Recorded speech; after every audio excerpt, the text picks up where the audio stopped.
Ассалаумағалейкум достар. Бүгін бізде тағы да Nexia автокөлігі.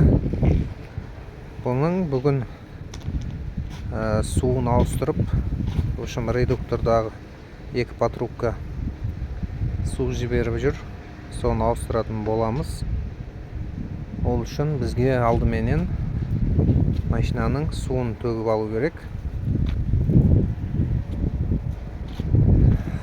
Бұл да антифриз.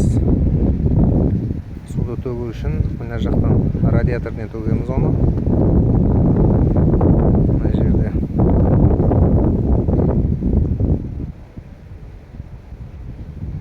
мынау радиатордың бұрышында сливной төгетін жері бар. Алдымен соны төгіп алайық.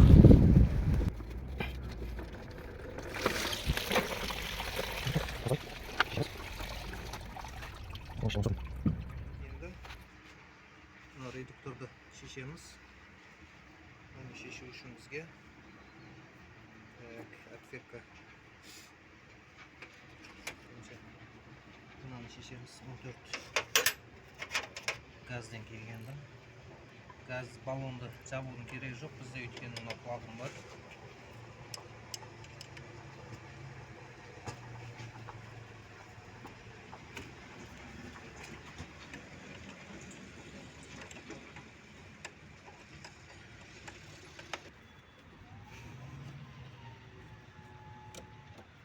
Редуктор шешілді. Енді шлангын шешеміз.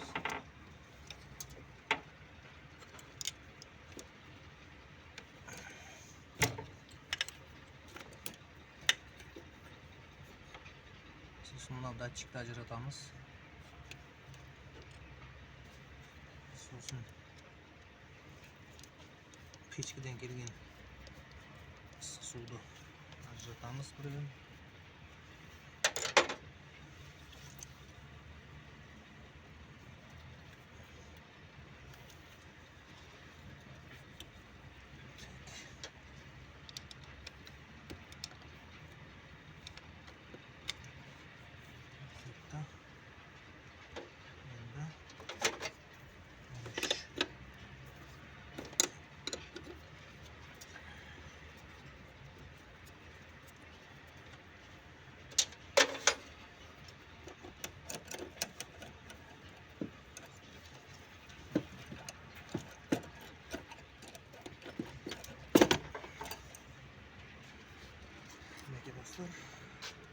Ол да шіріп қойған екен, арасынан қысылып жіңішке болып қойған ортасы. Ауыстыратын боламыз. Ауыстыру үшін мыналардың бәрін босап шығу керек. Ол үшін сегіздішка.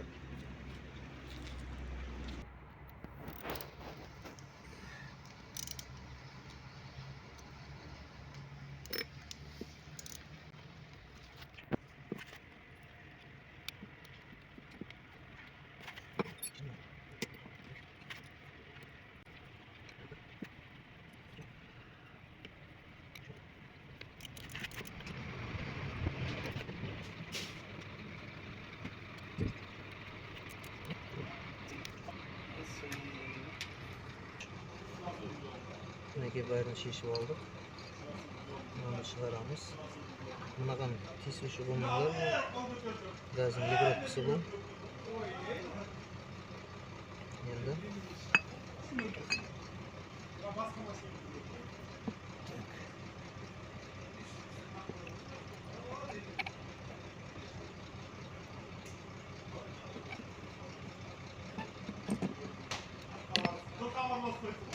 тазалым.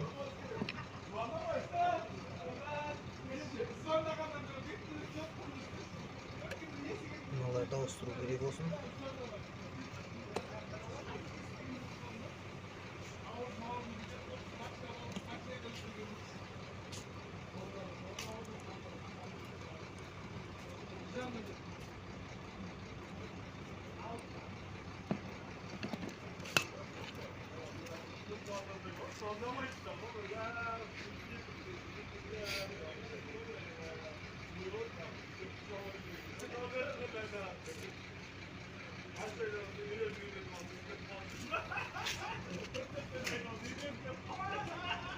Бұған жаңасы мынандай болады бұл. Тура өзі.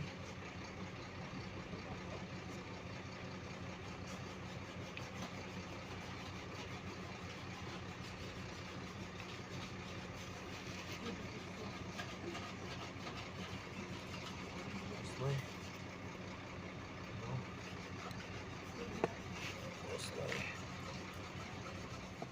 Аккуратно орнына саламыз.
Енді мынаның бәрін қатырып шығамыз орнына.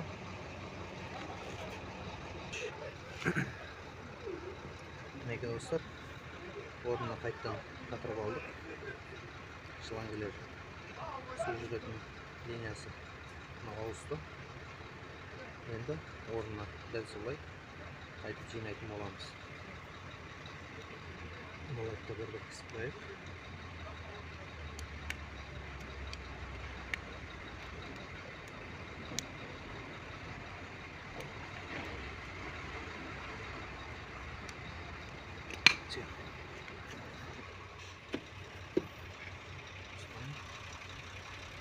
Бірінші судың шлангілерін жалғап аламыз.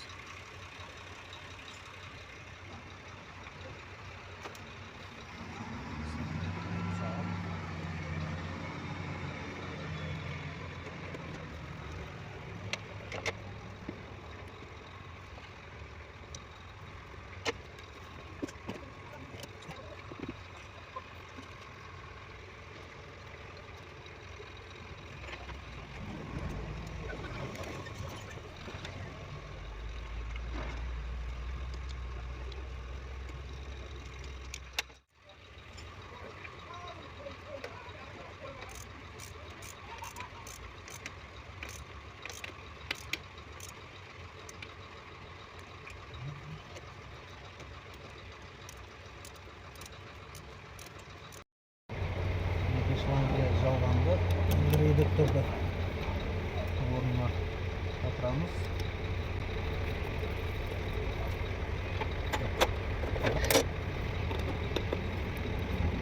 Осылай.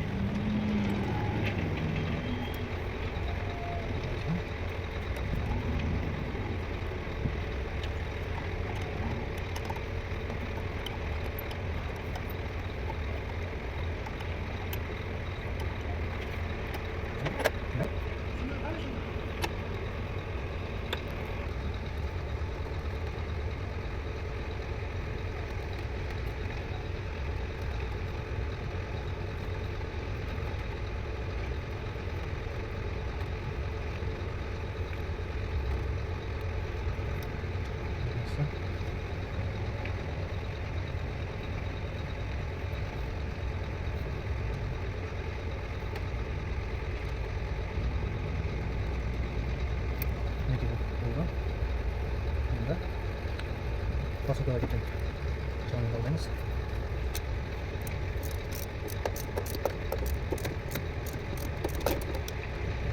Мінекей достар, осылай үй жағдайында ашып жөндеп алуға болады бұны. Бізбен болғандарыңыз үшін рахмет. Сау саламат болыңыздар.